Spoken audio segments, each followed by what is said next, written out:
አንዳንዴ የሆነ ቦታ ስንገባ ኢነርጂያችን ሲቀየር ተሰምቶን ያውቃል። እዚያ ያሉ ሰዎች ባድናቆት ሳይሆን በሆነ ግራ በገባው እይታ ሲያፈጡብን፣ ያ ዝምታቸው፣ ያ አርቲፊሻል ሳቃቸውን አስተውላችሁ ታውቃላችሁ? ወዳጆቼ ያ ቅናት ይባላል።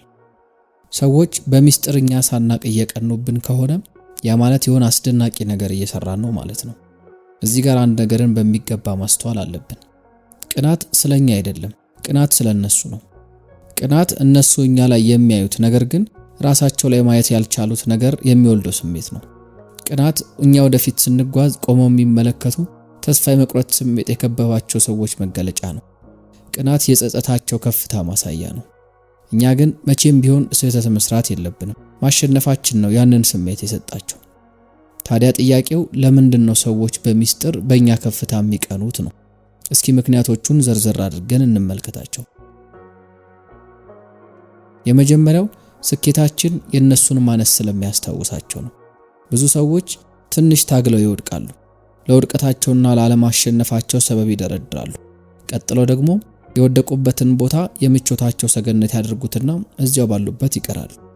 ነገር ግን እናንተም ከነበረው በባሰ ሁኔታ ትሞክራላችሁ። ብዙ ትፈልጋላችሁ። መሰናክሎች የማንነታችሁን መልክ እንዲያወስኑ ታደርጋላችሁ። ታዲያ ይህንን ሲመለከቱ ቀናተኞች እነሱ ያልሰሩትን ነገር በሚገባ ያስተውሉታል። እድገታችሁ ቆሞ መቅረታቸውን ያስታውሳቸዋል። ያ ደግሞ ምቾት ይነሳቸዋል። ቀናተኛ ሰዎች ስኬታችሁን አይጠሉም። እነሱ የሚጠሉት የእናንተ ስኬት ውድቀታቸውን ማጋለጡን ነው። ያ ደግሞ ሊያነቃቃቸውና በቁጭት እንዲነሳሱ ሊያደርጋቸው ሲገባ ነገር ግን በቅናት እንዲወረሱ ያደርጋቸዋል።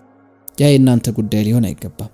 ጠንክረን የምንሰራው ማቆምን ምርጫችን የማናደርገው የሰዎችን ፍላጎት ለመሙላትና እንድንወድቅ ሲፈልጉ እንድንወድቅላቸው አይደለም። ዋጋ የምንከፍለው የተሻለ ሰው ለመሆን ነው። ማብራታችንን መቀጠል አለብን። ሰዎች ከፍ እያልንና እየተለወጥን ስንመጣ ለምንድነው እኔስ እንደዚህ ያልሆንኩት ብለው ራሳቸውን ይጠይቃሉ። የራሳቸውን ድክመትና ድንዛዜ ከመውቀስ ይልቅ ቀላሉንና ሰበበኛውን መንገድ ይመርጣሉ። እሱም ደግሞ ስኬት ላይ የቆሙ ሰዎችን መውቀስ ነው። ታዲያ ይሄ እኛን ይመለከታል? በፍጹም። የስኬትን ተራራ መውጣትን መቀጠል አለብን። ሁለተኛው እኛ ጋር የሆነ እነሱ ሊለፉበትና ሊያገኙት የማይፈልጉት ነገር አለ። ሰዎች ሽልማትን ይፈልጋሉ፣ ልፋቱን ግን ይጸየፉታል። ልፋታችንን፣ ዲሲፕሊናችንና ጥረታችን ያያሉ። ነገር ግን በሱ ተነሳስተው እንደመሞከር በተቃራኒው ሐሜትና ትችትን ምርጫቸው ያደርጋሉ። በጠዋት ስንነሳ ያዩናል። ተጨማሪ ሰዓት ስንሰራ፣ መስዋዕትነትን ስንከፍል እነሱ የማያደርጉትን ስናደርግ ይመለከቱናል። ይሄ የኛ ችግር አይደለም። ተስፋ መቁረጥን የማንነታቸው አካል አድርገውታል። ተጠያቂነትን ወደ ራሳቸው ማዞር ሲችሉ ወደኛ መመልከት ስራቸው ሆኗል። እንተዋቸው። ምክንያቱም ስኬት የሚሰጥ ሳይሆን በትጋትና ልፋት የሚገኝ ሽልማት ነው። ያንኛ ይዘኗል። ማሸነፍና ማብራት መቀጠል አለብን። እነሱን ከነሰበባቸው ባሉበት እንተዋቸው። አንዳንዴ እርምጃችን ፊት ሲቆሙና ወደ ታች ሲጎትቱን ስንመለከት አንገረም። እድለኛ ናችሁ ይሏቸዋል። እኛ ያላገኘነውን እድል ስላገኛችሁ ነው ይላሉ። ነገር ግን አፋቸው ይህንን ቢልም ልባቸው እውነቱን በሚገባ ያውቃል። ጠንክረን ሰርተን ብዙ ዋጋ ከፍለን እንዳገኘነው በደንብ ይረዱታል። ሶስተኛ ራሳችንን በተለየ ሁኔታ እንያዘውን ጠብቀው። የምንሄድበት መንገድን በሚገባ ስንረዳ መሆን ያለበትንና ማድረግ የሌለብንን አውቀን ስንጓዝ መዳረሻችን ሁሌም ቢሆን ብርሃን ነው። ዋጋችንን በሚገባ ስናቀው ሰዎች እኛን ማስተዋልና በትኩረት መመልከት ይጀምራሉ። አንዳንዶች በዚህ የተነሳ ያከብሩናል፣ ሌሎች ደግሞ ይቀኑብናል። ስራችንን ለማቃለል ይሞክራሉ፣ ከጀርባችን ብዙ ያወራሉ። እነሱ የማይረዱት አንድ እውነታ ግን አለ። በራስ መተማመን በፍጹም ጉረኛ መሆን ማለት አይደለም። በራስ መተማመን ራስን ማክበር ነው። የሚገባንን የሚመጥነንን መረዳት ነው። የያዝነውን ቦታ በስራ የመጣ እንደሆነ ማወቅ ነው። ታዲያ ይሄ ሰዎችን ምቾት የማይሰጣቸው ከሆነ እንርሳቸው። ከጀርባችን እንዲያወሩ እንተዋቸው። እዚህ ዓለም ላይ የመጣ ነው በሰዎች ሁሉ ለመወደድ ሳይሆን ታላቅ ለመሆን ነው። አንገታችን ቀና ብሎ በከፍታና በራስ መተማመን ስንጓዝ ሰዎች ያደንቁናል ወይም ደግሞ ይቀኑብናል። የሰዎች ምላሽና መልከታ እኛን አይመለከተንም። የኛ ጉዳይ መራመድ መቀጠላችን ነው።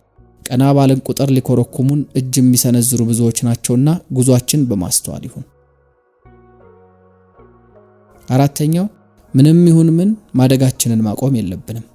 እኛን ስናድግና ስንለወጥ ከማየት በላይ ቀናተኛ ሰዎችን ተስፋ የሚያስቆርጣቸው ነገር የለም።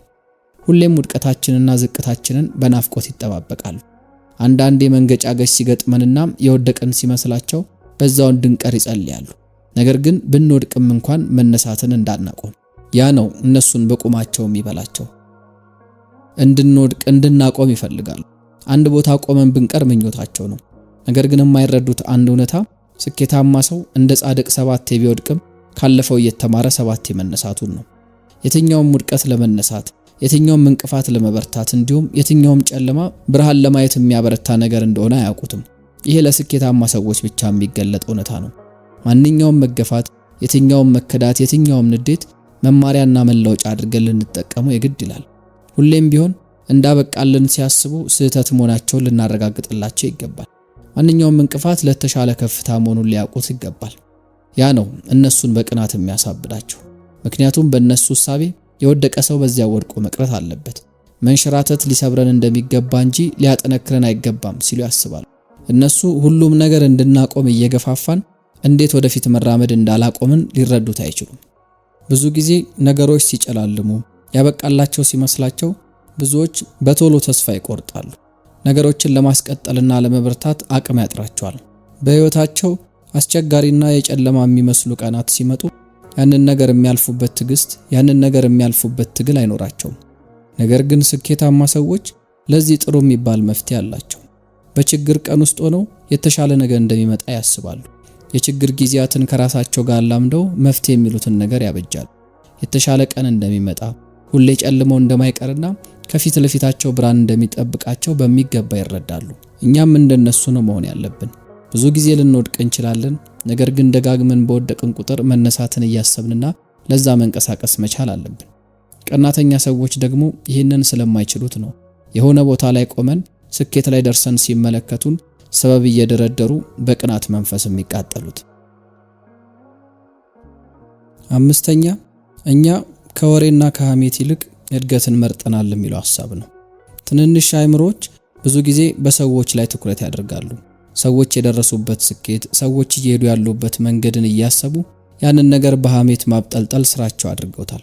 እነዚህ ሰዎች ሐሜትና ኔጌቲቭ ኢነርጂን በሰዎች ላይ በመዝራት የተጠመዱ ሰዎች ናቸው። ብዙ ጊዜያቸውን የሚያሳልፉት ሌሎች ስለሰሩት ስራ በማውራት ነው። እጅግ ውድና እንቁ የሆነ ጊዜያቸውን በአግባቡ ተጠቅመው ትርጉም ያለው ስራን ከመስራት ይልቅ የስኬታማ ሰዎችን እያንዳንዱን እንቅስቃሴ በሐሜት መልኩ የማውራት ሱሰኛ ሆነዋል። ስኬታማ ሰዎች ግን ከነዚህ ሰዎች የተለየ መንገድ ነው ያላቸው። በፍጹም ቢሆን ስለ ሌሎች በማውራት የሌሎችን ሐሳብና እንቅስቃሴ በማንሳት ጊዜያቸውን ማቃጠል አይፈልጉም። እንደዚህ አይነት ነገሮች የስኬታቸውን መንገድ እንዲረብሽ በፍጹም አይፈቅዱለትም። ብዙ ሰዎች እናንተ ወደ ስኬት ስትጓዙ የእናንተን እያንዳንዱን እንቅስቃሴ ይመለከታሉ። በእናንተ ማደግ ውስጥ የእነሱን አለማደግ ይፈትሹታል። በእናንተ መሙላት ውስጥ የእነሱን ጎዶሎ ለመሙላት ይጣጣራሉ። ለዛ ነው ባሉበት ቦታ ቆመው ያሉ ሰዎች በስኬታማ ሰዎች በተደጋጋሚ ሲቀኑ የምንመለከተው። እነዚህ ቀናተኛ ሰዎች ስኬታማ ሰዎች ባላቸው ነገር አይደለም በብዛት የሚቀኑት። እነዚህ ሰዎች የሚቀኑት ስኬታማ ሰዎች ባላቸው ዲሲፕሊን፣ በስራቸው ላይ ባላቸው ትኩረትና ምንም አይነት ጊዜ ላለማባከን ባላቸው ቁርጠኝነት አብዝተው ይቀናሉ። እንዴት አንድ ነገር ላይ ትኩረት እንዳደረግን፣ እንዴት በሌሎች አካባቢያችን ባሉ ነገሮች እንደማንረበሽና በፍጹም የማንሻገራቸው ቀይ መስመሮች እንዳሉን ሊረዱት አይችሉም። እነዚህ ሰዎች ለእያንዳንዱ ነገራቸው ምላሽ እንድንሰጣቸው ይፈልጋሉ። እያንዳንዱ ጉዟችንን በመሰናክሎች እንዲሞላና ተደነቃቅፈን እንድንቀር ይመኛሉ። ከፍ እንድንል ሳይሆን እነሱ ባሉበት ደረጃ ከነሱ እኩል ቆመን እንድንቀር ይመኛሉ። ምክንያቱም እንዲረብሹን ከፈቀድንላቸው፣ እንዲያዘገዩን እድሉን ከሰጠናቸውና ወደ ራሳችን እንዲገቡ ካስቻልናቸው ቀስ በቀስ ትኩረታችንን አሳጥተው የሥራ ትጋታችንን ነጥቀው ልክ እንደነሱ ትንሽ ሰው እንደሚያደርጉን እርግጠኞች ናቸው። እነዚህ ሰዎች እየባከነ ያለው የራሳቸውን ጊዜና የራሳቸውን አቅም መቀበል አይፈልጉም። ከዚያ ይልቅ የኛን በራስ መተማመን ማጥፋት፣ ኢነርጂያችንን መስረቅ በከፍተኛ ደረጃ የሚያስደስታቸው ነገር ነው። ምክንያቱም እነሱ የማያውቁት እኛ የምናውቀው አንድ ታላቅ ነገር እንዳለ በሚገባ ይረዱታል። ስኬት በዲሲፕሊን እንጂ በተረበሸ እርምጃ ውስጥ የሚገለጥ ነገር አይደለም። ስኬት ትኩረት በማድረግ እንጂ ተስፋ በመቁረጥ ውስጥ አይመጣም። ስኬት በመገንባት ውስጥ እንጂ በመሰባበር ውስጥ የሚገለጥ መልክ የለውም። ስለዚህ እነዚህ ሰዎች ጊዜያቸውን አጥፍተው በወሬ እንዲያሳልፉ ልንተዋቸው ይገባል። እንዴት ስራችን ላይ ፎከስ እንደምናደርግ፣ እንዴት ዲሲፕሊን እንዳለን፣ በምን መልኩ እያደግን እንደሆነ፣ ወደ ስኬት የምናደርገው ትክክለኛ መንገድን እንዲያዝን በማውራት ጊዜያቸውን እንዲጠፉ ልንተዋቸውና ከነሱ ልንርቅ ይገባል። ስድስተኛው የደረስንበት ቦታ ብዙ ያለፋንበት መስሎ እንዲታይ ማድረግ መቻል አለብን። ብዙ ጊዜ ሰዎች እንቅልፋትን አምሽተን መስራታችንን አይመለከቱም። ዓለም ባንቀላፋችበት ሰዓት እኛ ከስራችን ጋር ግብግብ ውስጥ እንደነበርን፣ ወደ ስኬት የምናደርገው ጉዞ ላይ እየተራመድን እንደነበረ አያዩትም። ብዙ ሰዎች እዚህ ቦታ ላይ ለመድረስ የከፈልነውን ዋጋ፣ ያጣናቸውን ግንኙነቶች፣ የገፋናቸውን ብዙ ነገሮች ስለማያዩ በእድለኝነት ወይም ደግሞ የተሻለ አጋጣሚ ተፈጥሮልን እዛ ቦታ ላይ እየደረስን ይመስላቸዋል። ነገር ግን የማያባሩ መውደቅና መነሳቶች፣ እንድናቆም የሚገፋፉ ብዙ ምክንያቶች፣ ብዙ ሰዎችን ከመንገድ እንዲያቋርጡ ያደረጉ ነገር ግን እኛ የተሻገርናቸው መሰናክሎችን፣ በዝምታ ውስጥ የሰራናቸውን አስደናቂ ስራዎችን አያዩ። እነዚህ ሰዎች ከዚህ ሁሉ ልፋት በኋላ የደረስንበትን ስኬት አምሮና ተውቦ የቀረበላቸውን ውጤት ነው የሚያዩት። ስለዚህ እነዚህ ሰዎች ስኬታችንን በዛ ደረጃ የሚመዝኑት ከሆነ ልክ እንዳሰቡት ያለምንም ልፋትና ጥረት የመጣ በቀላሉ የተገኘ ስኬት እንደመሰላቸው እንዲቀጥሉ ልንፈቅድላቸው ይገባል። በአጋጣሚ እጃችን የገባ የሆነ የተሻለ እድል አግኝተን ያሳካ ነው ወይም ደግሞ ያለምንም ድካም ያመጣነው ስኬት እንደሆነ ቢረዱት ለኛ የሚጎዳን ነገር የለውም። እኛ ግን የሄድንበት እያንዳንዱ መንገድ፣ ያሳካነው እያንዳንዱ ስኬት እንዲሁም ደግሞ የተወጣናቸውን ውጣ ውረዶች በምን መልኩ እንዳለፍናቸው በሚገባ እናውቃለን። የገነባነው ስኬት በገዛ እጃችን የተገነባ እንደሆነም የደረስንባቸው እያንዳንዱ ምዕራፍም በከፍተኛ ስራና መስዋዕትነት የመጣ እንደሆነ እንረዳዋለን። ያንን ነው እነሱ የማይመለከቱት። ያ ካልሆነ ከነሱ በኩል የሚመጣው የቅናት ጫናና ከፍተኛ የሆነ የጥርጣሬ መንፈስ ምናልባትም ደግሞ ጉዟችንን ሊረብሽብን ይችላል። ብዙ ሰዎች የመጣንበትን መንገድና ያሳካነውን ስኬት በሚገባ ከተረዱ እነሱ በዛ ልክ ላመኑበትና እደርስበታለሁ ብሎ ላሰቡት ቦታ ጥረትና ልፋት ስለማይኖራቸው እያደር ነገርየው ወደ ቅናት ሊቀየርባቸው ይችላል። ስለዚህ የመጣንበት መንገድ፣ ያለፍንባቸው ከፍታዎችና ዝቅታዎች በሙሉ እኛ ጋር ይቀመጡ። እነሱ ድላችንን እንጂ ያለፍንበትን ጦርነት አይረዱትም። ይህንን ደግሞ ለማንም የማስረዳት ግዴታ የለብንም። እኛ ብቻ በትግላችንም ውስጥ ቢሆን መራመዳችንን አናቋርጥ። ለማቆምና እጅ ለመስጠት ምንም አይነት ሰበብን አንደርድር። ምናልባት ደግሞ በአጋጣሚ ሰዎች በሚስጥር እንደሚቀኑብን ካረጋገጥን ያ ምን ያክል ጥሩ ነገር እየሰራን እንደሆነ ማረጋገጫ ነውና እያበራን ወደፊት እንቀጥል። ሰዎች እኛ የደረስንበትን ስኬት ተጠቅመው በዛ ተነሳሽነት ወደ ራሳቸው ስኬት ከመጓዝ ይልቅ በቅናት መንፈስ ወደ ራሳቸው ሊጎትቱን ይሞክራሉ። ነገር ግን ያ እንዲሆን በፍጹም ልንፈቅድላቸው አይገባም።